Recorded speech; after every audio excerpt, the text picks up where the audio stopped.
अस्सलाम वालेकुम, कैसे हैं आप सब लोग। आई होप आप सभी अच्छे से होंगे, खैर से होंगे और शुक्र अल्हम्दुलिल्लाह मैं भी बिल्कुल ठीक ठाक हूँ। और जनाब अभी आज मॉर्निंग का टाइम है और आज बच्चों का जो है ना वो लास्ट डे है स्कूल का और इसके बाद से समर वेकेशन शुरू हो जानी है बच्चों की। फिर बच्चों की हो जानी है मौजें और बच्चों ने ना फिर हर जो है वो 2 हफ्तों के बाद ना अपने नानी के घर जाने के प्लान्स बनाना शुरू कर देने हैं और आप लोग बताइए, आप लोगों के बच्चे भी और आप लोग भी अपने जो है वो मायके जाने की, अम्मी के घर जाने के प्लान्स बनाते होंगे और फिर या फिर बच्चों का होता है ना कि किसी पिकनिक वाली जगह पे ले जाएँ, किसी झूले दिला लाएँ। तो इस तरह की बच्चों की छोटी-छोटी सी ख्वाहिशें होती हैं। तो ख़ैर जी, गर्मी बहुत ज़्यादा होती है और गर्मी पड़ती भी बहुत ज़्यादा है पाकिस्तान में, तो बेहतर ये है कि बच्चों को छुट्टियाँ हो ही जाएँ तो बहुत बेहतर होती हैं। चलिए जी, ये तो हो गई बच्चों की छुट्टियों की बात। अब चलते हैं कि हम अपनी हाउसवाइफ़ की बात की तरफ कि हमें तो छुट्टियाँ नहीं ना होती हैं, हमें तो संडे को भी नहीं होती है। और ख़ैर जी, मर्द हज़रात जो होते हैं उनको एक संडे की एक अदद या किसी को सैटरडे संडे भी किसी-किसी का ऑफ होता है। तो उनको तो 2 छुट्टियाँ हो जाती हैं, लेकिन जो हमारी है ना, हमारा ओवर टाइम लग जाता है संडे या सैटरडे पे ना। मतलब जब जब सारे घर वालों को छुट्टियाँ होती हैं, सबका ऑफ होता है ना, तो फिर उनकी फ़रमाइशें भी होती हैं। फिर जो हम लेडीज़ होती हैं, हमारा भी दिल होता है कि कुछ अच्छा सा बना के खिलाएँ और घर भी साफ़-सुथरा लगे, सारी चीज़ें नीट एंड क्लीन हो और ख़ुद भी हम साफ़-सुथरे और अच्छे लगे ना। वेल जी, सारे कामों के लिए जो होता है ना, वो हमें एनर्जी होना भी बहुत ज़रूरी है ना। जब हम खुद ही लेज़ी से होंगे तो फिर हमने क्या घर साफ़ रखना है और फिर किस तरह हमने अपने घर वालों की फ़रमाइशें पूरी करनी है, जो फिर ज़ाहिर बात है कि बच्चों ने भी हम ही लोगों से फ़रमाइश करनी होती है और हस्बैंड भी जो होता है वो भी फिर वाइफ़ से फ़रमाइश करता है ना कि मुझे ये चीज़ बना दें या ये इस तरह कर दें। तो ये इसी तरह ही है, जिस तरह वाइफ़ को कोई चीज़ चाहिए होती है तो वो हस्बैंड से फ़रमाइश करती है। तो जनाब एक्टिव रहना चाहिए और एक्टिव रहने के लिए क्या करना चाहिए कि ना, मैं तो खुद सुबह-सुबह उठ जाती हूँ। तो सुबह-सुबह उठ जाना ना, तो ये बहुत अच्छी चीज़ है, इससे सारा दिन इंसान एक्टिव रहता है।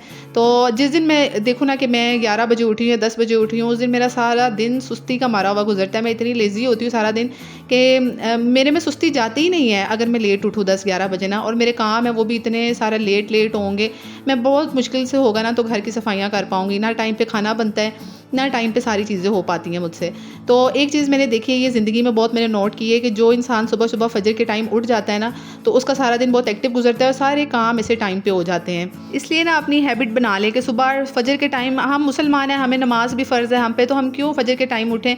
अच्छा होता है क्या है ना, हम फ़जर पढ़ के सो जाते हैं। फ़जर पढ़ के सोना नहीं चाहिए, उस टाइम पे अल्लाह ताला ऐसे रिज़्क तक़सीम कर रहा होता है। अपनी खिड़कियाँ खोलें, खुद भी ऐसे मतलब कुरान पाक लेके बैठ जाएँ, उस टाइम कुरान पाक पढ़ लें और उसके बाद घर के काम शुरू कर दें ना। तो हमेशा सुस्ती तभी पड़ती है जब हम फ़जर के बाद सो जाते हैं और फिर उसके बाद हमारी कोई 10, 11, साढ़े 11 आँख खुलती है और फिर हम इस तरह बिल्कुल सुस्त से हो जाते हैं, क्योंकि सूरज हमारे सर पे आ जाता है और आधा दिन हमारा वैसे ही गुजर चुका होता है। एक और जो चीज़ मैंने अपनी लाइफ में ऐड की है ना, वो ये है कि पहले मैं बच्चों को स्कूल भेजती थी ना, तो उसके बाद मैंने घर के काम फ़ौरन से शुरू कर देने और मैं घर के कामों में ऐसे फिर हो जाना कि मुझे नाश्ता भूल जाना और बच्चों के आने का टाइम हो जाना। तो फिर मैंने सोचना कि अब मैं लंच बनाने लगी हूँ, अब मैं नाश्ता करूँगी या मैं लंच करूँगी ना, तो मैं फिर बच्चों के लिए लंच बना लेती हूँ, फिर वही इकट्ठे मिल के कर लेंगे। इससे ना मुझे काफ़ी फिर सुस्ती भी हो जानी, मैंने थोड़ा-सा काम करना लेकिन मुझे ऐसा महसूस होना कि मेरे जिस्म में जान नहीं है। जैसे मेरे हाथों बाजुओं में जो है ना, वो उतनी ताकत ही नहीं है काम करने की। तो अब मैंने ये चीज़ ख़त्म कर दी है। अब मैं क्या करती हूँ, अब मैं बच्चों को जैसे स्कूल भेजती हूँ ना, मैं अपना भी नाश्ता रेडी कर लेती हूँ साथ में। तो मैं खुद भी बैठ के नाश्ता करती हूँ आराम से और फिर उसके बाद जो है ना, वो मैं कामों में लग जाती हूँ। तो इससे बहुत एनर्जी रहती है, यकीन करें। हम घर के काम भी करते हैं ना, तो हमारा नाश्ता भी हज़म हो जाता है, नाश्ते से हमें एनर्जी भी आती है। तो ज़रूर एक अच्छा सा नाश्ता करने के बाद जो है ना, वो घर के सारे काम करना शुरू किया करें। बाकी जी, गर्मी बहुत ज़्यादा पड़ रही है, अपने पानी का बहुत ज़्यादा ख़्याल रखें, पानी ज़्यादा से ज़्यादा पिया करें और नींबू पानी पी लिया करें, क्योंकि सादा पानी पिए ना इतनी गर्मियों में तो प्यास बुझती ही नहीं है।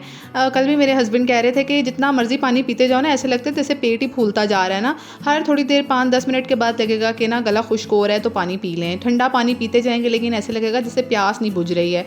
तो फिर आप ये वाली ज़रूर, जैसे लेमन पानी हो गया, पानी मतलब शिकंजी बना ली, ये वाली चीज़ें जो है ना, इससे प्यास बुझ जाती है थोड़ी देर के लिए। और ये लेमन जो होता है वैसे ही वो स्किन के लिए भी बहुत अच्छा होता है ना। गर्मियों में आपकी स्किन भी जो है वो चमके मारेगी। विटामिन सी होता है इसके अंदर, तो जब आप पीते हैं तो ज़ाहिर बात है लेमन के ज़रिए विटामिन सी भी जाता है ना अंदर।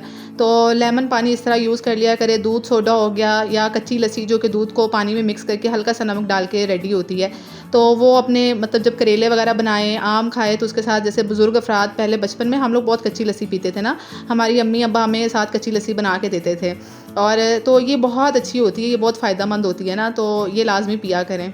बाकी जनाब घर के काम तो लेडीज़ नहीं करने होते हैं, ये कि हस्बैंड हो गए, बच्चे हो गए, अगर बड़े बड़े हैं तो थोड़ी बहुत चीज़ें वगैरह उठवा देते हैं, कर देते हैं, लेकिन ऐसा नहीं होता कि घर के सारे काम वो करवाएंगे, क्योंकि जिसकी रिस्पॉन्सिबिलिटी होती है ना उसी को ये सारी चीज़ें देखनी होती हैं। जैसे हस्बैंड की रिस्पॉन्सिबिलिटी है बाहर से कमा के लेके आएंगे, तो वाइफ का इतना ज़्यादा नहीं होता ना सर दर्द के मैं कमा के लाऊँ या ना लाऊँ, क्योंकि उनको पता होता है कि इन्होंने सब कुछ करना है तो ये कर लेंगे।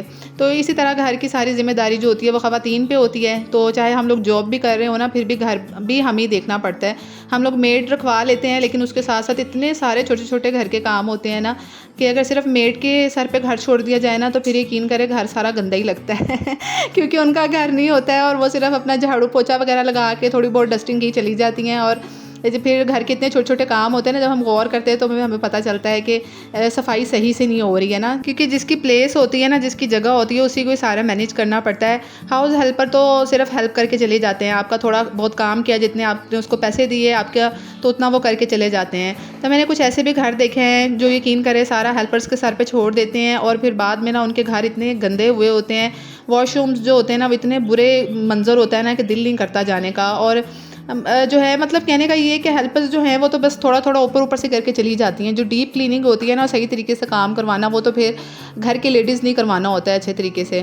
तो फिर देखे ना जब आपका घर कोई देखता है साफ़ सुथरा तो फिर लेडीज़ की तारीफ़ होती है कि इस बंदी ने मतलब बंदे ने तो नहीं, इस बंदी ने कितना प्यारा खूबसूरत साफ़ सुथरा अपना घर रखा हुआ है। कभी भी हस्बैंड को ब्लेम नहीं किया जाता, घर गंदा हो ना तो कभी भी ये नहीं कहा जाता कि जो ये शोहर है ना ये अच्छा नहीं है, साफ़ सुथरा नहीं है। यही कहा जाता है कि इस घर की जो खतून खाना है ना वो साफ़ सुथरी नहीं है, गंदी है। अगर घर साफ़ ना हो ना, तो अगर घर साफ़ सुथरा हो तो फिर आपकी तारीफ़ ही होती है और शोहर भी यकीन करे इतना खुश होते हैं कि मेरी बीवी ने घर साफ़ सुथरा रखा हुआ है। चाहे वो सारा दिन ये कहते भी रहे ना कि मतलब क्या करती है या कुछ भी नहीं करती है, लेकिन उनको कहीं ना कहीं ये एहसास ज़रूर होता है कि ये इसने सारा घर संभाला हुआ है। इसलिए जो है ना घर को हमेशा साफ़ सुथरा रखें, नीट एंड टाइडी रखें, छोटे छोटे टास्क लिया करें, रोज़ अपने सर पे इतना बर्डन ना डाला करें। रोज़ की सफाई सुथराई के साथ कभी विंडोज़ को क्लीन कर लिया, कभी जो है ना वो किचन की थोड़ी थोड़ी चीज़ें लेके आपने डीप क्लीनिंग कर ली। तो इस तरह थोड़े थोड़े छोटे छोटे टास्क लेके रोज़ करते रहा करें तो आपका हाउस जो है ना वो क्लीन भी रहेगा और सर पे बर्डन भी नहीं बनेगा ना।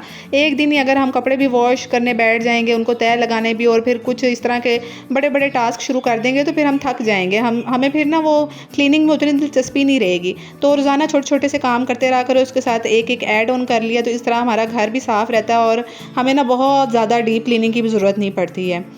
क्योंकि घर की सफाई हो, अगर बच्चे गंदे हों या घर गंदा हो ना तो ब्लेम औरत के सर पे किया जाता है। और मेरे ख्याल में ज़ाहिर बात है कि एक ख़ातून खाना की ज़िम्मेदारी होती है ना कि अपने बच्चों को साफ़ सुथरा रखना और अपने आप को भी साफ़ सुथरा रखना, अच्छे कपड़े पहनना और घर भी आपका नीट एंड टाइडी होना। अच्छा मैं आपको बताऊँ एक बात के ना, अक्सर मैंने देखी है ख़वातीन के ना वो घर इतना साफ़ सुथरा नहीं रखती हैं, बस ठीक है गुजारा ही चल रहा होता है, गुजारे से घसीट घसूट के काम चल रहा होता है। तो पता है क्या कुछ के तो शौहर उनके साथ उसी तरह ही रहने के आदी हो जाते हैं, उसी तरह के घर, वैसे गंदे मंदे बच्चे होते हैं। तो वैसे अब बेचारे क्या करें ना, अब ना उसको छोड़ सकते हैं ना। ऐसा सिर्फ औरतों के साथ नहीं होता है, ऐसा मर्दों के साथ भी होता है, यकीन करें। हम अक्सर कहते हैं ना कि औरतों की मजबूरी होती है कि भाई ऐसा मर्द मिल गया, ऐसा शौहर मिल गया तो अब कहाँ छोड़ के जाए, अब बच्चे भी हो गए हैं। तो ऐसी मजबूरी ना मैंने शोहरों मर्द हजरात की भी देखी है, लोगों की शोहरों की भी। ऐसी ख़वातीन होती हैं ना इतनी गंदी होती हैं कि बेचारे मर्द ना कुछ कह सकते हैं, कह कह के बेचारे वैसे ही थक जाते हैं सार अपना मार मार के अल्लाह की बंदी घर साफ़ रख लो, बच्चे साफ़ रख लो। क्योंकि ज़ाहिर बात है वो दूसरों के घरों में जाते हैं ना तो वहाँ जाके गौर करते हैं जब कि भाई दूसरे बंदे के बच्चे ये कितने साफ़ सुथरे हैं, इनका घर कितना साफ़ सुथरा है, बीवी ने कैसे इसके घर संभाला हुआ है ना। तो वो बेचारे कह कह के चुप हो जाते हैं, तंग आ जाते हैं। तो हम ना अक्सर कहते हैं ना कि इसकी बीवी कितनी गंदी है, गंदा घर रखा हुआ है, तो शोहर भी देखो कैसे एडजस्ट है ना साथ। इसका शोहर नहीं इसको कहता भला कि घर साफ़ रखो, शोहर बहुत कहते हैं, मैंने अक्सर देखा है लोगों के घरों में शोहर बेचारे कह कह के तंग आ जाते हैं कि जी साफ़ घर रखो, ये बच्चे साफ़ सुथरे रखो, इनके अच्छे कपड़े पहनाओ। पर क्या करें बेचारे, आप मुझे खुद बताएं। जैसे बीवियाँ बाज़ तंग आ जाती हैं ना कि अब इस शोहर के साथ गुजारा करना ही करना है, बच्चे हो गए, ऐसे बाज़ शोहर हज़रात भी बेचारे तंग आ जाते हैं। वो कहते हैं अब इस अल्लाह की बंदी के साथ जैसे भी मिल गई गुजारा तो करना पड़ेगा, क्योंकि उसको बच्चे नज़र आ रहे होते हैं कि अब मेरे बच्चे हैं, 2 3 है या 4 हैं, जितने भी हैं, उनकी खातिर बेचारा चुप हो जाता है। तो वो भी उस खातून के साथ रहने पर मजबूर हो जाता है, गंदा घर गंदे बच्चे। तो यकीन करें ऐसा ना किया करें, जो है ना घर साफ़ सुथरे होगा, बच्चे अच्छे साफ़ सुथरे होंगे, आप साफ़ सुथरी होंगी ना, तो यकीन करें शोहर को अपना घर ही जन्नत लगेगा। शोहर को पता होगा मैं जाऊंगा तो जो है ना मुझे मतलब एक अच्छी तैयार हुई बीवी मिलनी है, परफ्यूम शरफ्यूम आप लगाया करें, अच्छे नए कपड़े पहना करें। की करना है तुसी कपड़ियां अगर तुसी अलमारी से साम रखना है। हमें इतनी देर गुजर जाती है ना, हम किसी के घर जाते हैं ना हमें है, हम कहते 6 महीने बाद सूट पावांगे फलाने दे घर, पुराना ना हो जाए। तो फिर हो जाती है लड़ाई, फिर 6 महीने की फसाला बदी नहीं जाएगा ये हकीकत है। तो घर में घर साफ़ सुथरा रखें और अपने घर को ही जो है ना वो प्यारा सा बनाएं, इतना सुकून वाला बनाएं कि कहीं जाने की ज़रूरत ही ना पड़े। हैं दफ़ा करो कितने की जाके करना है, अपने घर को ही खूबसूरत सा बनाएं, अच्छा बनाएं अपने लिए, अपने बच्चों के लिए और शौहर के लिए भी ना। तो आज मेरा व्लॉग में बड़ा दिल किया मैं आपके साथ ऐसी बातें करूं ताकि आपको भी कोई फ़ायदा पहुंचे और मुझे भी सीखने के लिए कुछ मिले, उसके लिए कमेंट किया करें आप, ठीक है।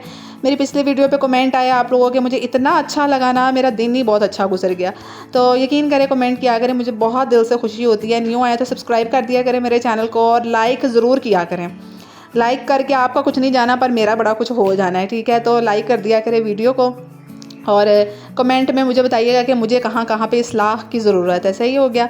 तो जनाब यहाँ पे सारे काम हो गए हैं आप लोगों के सामने। मैंने दाल चावल भी बना लिए मज़ेदार से, और मेरी बेटी कह रही थी कि मामा आप जो भी पकाती हैं ना पता नहीं कैसा पकाती हैं कि वो इतना अच्छा कैसे बन जाता है, जल्दी जल्दी में भी पकाती है तो अच्छा बन जाता है। So this is the compliment. जब आपके बच्चे और शौहर आपको कॉम्प्लीमेंट करते हैं ना तो यही सब तो बड़ा कॉम्प्लीमेंट है, बाकी कोई नहीं भी करता तो छड्डो परा। तो चलिए जी यहीं पे आज की वीडियो को ख़त्म करते हैं। इंशाल्लाह नेक्स्ट व्लॉग में मिलेंगे, तब तक के लिए दुआओं में मुझे याद रखिएगा, ख़ुद भी खुश और आबाद रहिए। तब तक के लिए टेक केयर, अल्लाह हाफिज़।